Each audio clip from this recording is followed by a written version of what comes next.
ترکیہ جہاں ایک عرصے تک اصلاً فوج کی حکمرانی اور بناوٹی جمہوریت تھی، وہاں 2023 میں اتنے شفاف انتخابات آخر کیسے ممکن ہوئے؟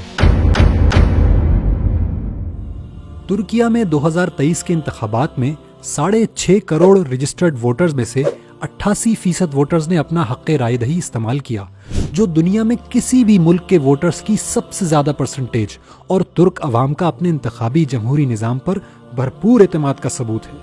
الیکشنز بغیر کسی قتل و غارت گری، دھوس و دھاندلی اور بیلٹ باکسز کی چوری کے مکمل ہوئے، اور رات 12 بجے تک پوسٹل بیلٹس کے ماں سوا 99% الیکشن نتائج جمع ہو چکے تھے۔ جدید ترکیہ کی تعمیر و ترقی کی سب سے بڑی وجہ اسلام پسندوں کا سیاست کی باغ ڈور سنبھالنا ہے۔ اسلامک موومنٹس کا سب سے بڑا کنٹریبیوشن یہ ہے کہ انہوں نے ترکیہ کے انتخابی نظام کو شفاف اور قابل اعتماد بنایا، لیکن جدید ترکیہ کی ترقی اور انتخابی اصلاحات کا یہ سفر آسان نہ تھا۔ 3 دہائیوں پہلے جہاں ملک میں معاشی بدحالی، اشرافیہ کی حکمرانی، گندگی اور بد انتظامی تھی، جہاں فوجیوں کے زیر نگرانی ایک بناوٹی ٹوٹی پھوٹی جمہوریت تھی، جدھر خواتین کو یونیورسٹیز اور آفیسز میں حجاب تک پہننے کی آزادی نہ تھی، ایسے ملک نے شفاف انتخابات تک کا سفر آخر کیسے طے کیا؟ ترکیہ میں ایک عرصے تک ایک ایسی جمہوریت رہی جس میں فرینڈلی انتخابات ہوتے تھے۔ فوج نے عالمی قوانین کی ریکوائرمنٹس پوری کرنے کے لیے 2 سیاسی جماعتیں بنائی ہوئی تھی، اور انہی کے درمیان اقتدار گھومتا رہتا تھا، جبکہ اصل اقتدار فوج کا ہوتا تھا۔ کسی نظریاتی اور اسلامی جماعت کا اقتدار تک پہنچنا ناممکن نظر آتا تھا، لیکن اسلامی جماعتیں ان مشکل ترین حالات میں بھی جمہوریت اور پرامن طریقے سے اقتدار حاصل کرنے کی کوششوں میں لگی رہی۔ جدید ترکیہ میں اسلامی تحریک کے قائد ایک انجینئر اور ماہر تعلیم نجم الدین اربکان صاحب تھے، جن کی فکری آبیاری سید مودودی اور سید قطب شہید رحمۃ اللہ علیہ کے افکار سے ہوئی۔ اربکان کی لیڈرشپ، کارکنان کی قربانیوں، قید و بند کی صعوبتوں اور انتھک محنت کا نتیجہ 1994 میں بلدیاتی انتخابات میں پہلی بار اسلامی تحریک کی زبردست کامیابی کی صورت میں نکلا۔ طیب اردگان استنبول کے میئر منتخب ہوئے اور شہر کی ترقی کا سفر شروع ہو گیا۔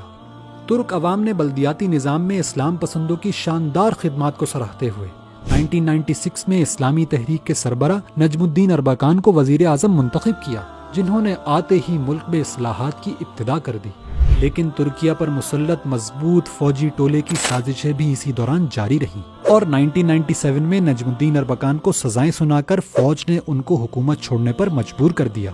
لیکن اربکان کا شروع کیا ہوا انقلاب تھما نہیں، اور ہر سختی اور پابندی کو جھیلتے ہوئے ان کے شاگرد اقتدار میں آتے رہے۔ 2003 میں طیب اردگان وزیر اعظم بنے اور انہوں نے ملکی اصلاحات دوبارہ شروع کر دی، معیشت کو مضبوط کیا، صحت، تعلیم اور روزگار کی سہولیات عوام کو فراہم کی، اور حکومت اور انتخابات کے نظام میں اصلاحات اور شفافیت لائے۔ انتخابات میں متناسب نمائندگی کا طریقہ جاری کیا، جس سے سیاست میں الیکٹیبلز یعنی بااثر اور دولت مندوں کی اجارہ داری ختم ہو گئی۔ آج ترکیہ تیزی سے ترقی کر رہا ہے، اور تمام مسلم ممالک کو یہ دعوت دے رہا ہے کہ ترقی کا سفر صاف و شفاف انتخابات اور ایماندار اسلامی قیادت کے ذریعے ہی ممکن ہے، جو اپنی نہیں بلکہ ملک و قوم کی ترقی کے خواہش مند ہوں، اور منصب کو اپنا حق نہیں بلکہ اللہ کی طرف سے آزمائش سمجھتے ہوں۔